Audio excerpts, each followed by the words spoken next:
আপনার কোয়েল পাখি কি হঠাৎ করে ডিম পাড়া কমিয়ে দিয়েছে? তাহলে আজকের ভিডিওটা আপনার জন্য।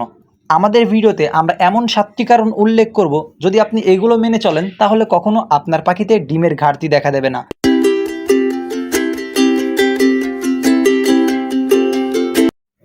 আসসালামু আলাইকুম ওয়া রাহমাতুল্লাহ। প্রিয় তরুণ উদ্যোক্তা ভাই বোনেরা, আমরা যারা নতুনভাবে কোয়েল খামার শুরু করেছি, বিশেষ করে তাদের এই সমস্যাটা বেশি হয়।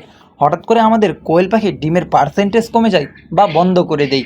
তো এটার ক্ষেত্রে আমরা ৭টি কারণ উল্লেখ করব। এর থেকে আরও অনেক কারণ হতে পারে, কিন্তু এই ৭টি কারণ সবথেকে গুরুত্বপূর্ণ। প্রথম যে কারণটি, তাদের খাবার পানি।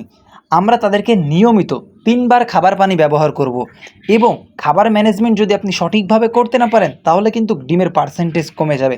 আপনারা অনেকেই কী করেন, শুধুমাত্র পাখিকে লেয়ার লেয়ার খাবার দেন, যে কারণে পাখির ১ থেকে ২ মাস ডিম পাড়ার পরে তাদের ওজন কমে যায় এবং ডিমের পার্সেন্টেজ কমে যায়। খাবার ম্যানেজমেন্ট সঠিকভাবে দেওয়ার জন্য ৩ ভাগ লেয়ার লেয়ার 1 এবং ১ ভাগ সোনালি স্ট্যাটার ব্যবহার করবেন। তাহলে আপনার পাখির ওজনও সঠিক থাকবে এবং পাখির সঠিক খাবার ম্যানেজমেন্ট এবং পুষ্টিকর খাবার পাবে, যে কারণে তাদের কখনো ডিমের ঘাটতি হবে না। দ্বিতীয় নম্বর কারণ, ওষুধ ম্যানেজমেন্ট। সপ্তাহে ২ দিন ভিটামিন, জিঙ্ক, ক্যালসিয়াম এবং ইসেল, এই ৪টা ওষুধ আপনাকে কিছু হলেও সপ্তাহে ২ দিন করে ব্যবহার করতে হবে। এটার বিস্তারিত ইউটিউবে আমাদের আপলোড করা আছে। আলো বাতাস, আপনি যদি তাদেরকে পর্যাপ্ত পরিমাণে আলো বাতাসে রাখতে না পারেন তাহলে কিন্তু তাদের ডিমের পার্সেন্টেজ কমে যায়। তো এমন জায়গায় তাদের ঘরটা রাখতে হবে যেখানে প্রাকৃতিক যে বাতাসটা হয় এই বাতাসটা যেন ওদের ঘরে লাগে বা ওদের গায়ে লাগে বা লিটারে লাগে।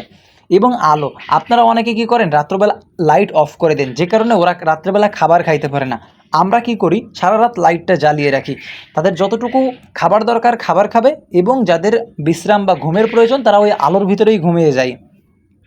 তাপমাত্রা, আপনার ঘরে যদি তাপমাত্রা বেশি হয়ে যায় তাহলে তাদেরকে ফ্যানের ব্যবস্থা করুন, অথবা যদি বেশি শীত হয় তাহলে আপনি তাদেরকে তাপের ব্যবস্থা করুন। যেমন বৈদ্যুতিক আপনার হিট ভাল্ব রয়েছে, এগুলো ব্যবহার করলে রুমটা একটু গরম থাকবে। এরপরে মানসিক চাপ, এটা কিন্তু খুবই একটা গুরুত্বপূর্ণ। আমরা মনে করি এটা সামান্য কিছু। মানসিক চাপটা কেমন, আমরা অনেকেই কিন্তু বেশি উচ্চ চাপ বা উচ্চ আওয়াজ এগুলো কিন্তু সহ্য করতে পারি না, বা হঠাৎ করে কেউ যদি আপনার পাশে চিল্লায় তাহলে কিন্তু আপনি ভয় পান। এই ক্ষেত্রে এমন কিছু করা যাবে না, তাদের পাশে বেশি আওয়াজ করা যাবে না বা গান বাজনা বাজানো যাবে না, বা বেশি আওয়াজ হচ্ছে এরকম কোনো কাজ তাদের পাশে করা যাবে না। এবং তারা কতটুকু সুস্থ আছে, যদি পাখির অসুস্থ হয়, যেমন ঠান্ডা লাগছে বা যে কোনো একটা সমস্যা হয়েছে, তাহলে কিন্তু পাখির ডিমের প্রোডাকশন কমে যেতে পারে। এবং মেন যে বিষয়টা, পাখির যদি বয়স হয়ে যায়, যে আপনার পাখির বয়স ৮ থেকে ১০ মাস হয়ে গেছে বা ১ বছর হয়ে গেছে, তখন কিন্তু ডিমের পার্সেন্টেজ অনেকটাই কমে যায়। সেক্ষেত্রে আপনাদের পাখিগুলো চেঞ্জ করতে হবে। আমি চেষ্টা করেছি সবথেকে গুরুত্বপূর্ণ বিষয়গুলো আপনাদের মাঝে তুলে ধরার। আপনিও যদি এই ৭টি কারণ মেনে চলতে পারেন তাহলে আপনার কোয়েল পাখিতে কখনো ডিমের ঘাটতি হবে না। তো এরকম ধরনের সকল আপডেট পাওয়ার জন্য আমাদের ইউটিউব চ্যানেলটি সাবস্ক্রাইব করে রাখবেন এবং ফেসবুক পেজটিকে ফলো দিয়ে রাখবেন। তো সকলেই আমাদের জন্য দোয়া করবেন, আল্লাহ তাআলা যেন আমাদের খামারে বারাকা দান করেন। আসসালামু আলাইকুম ওয়া রাহমাতুল্লাহ।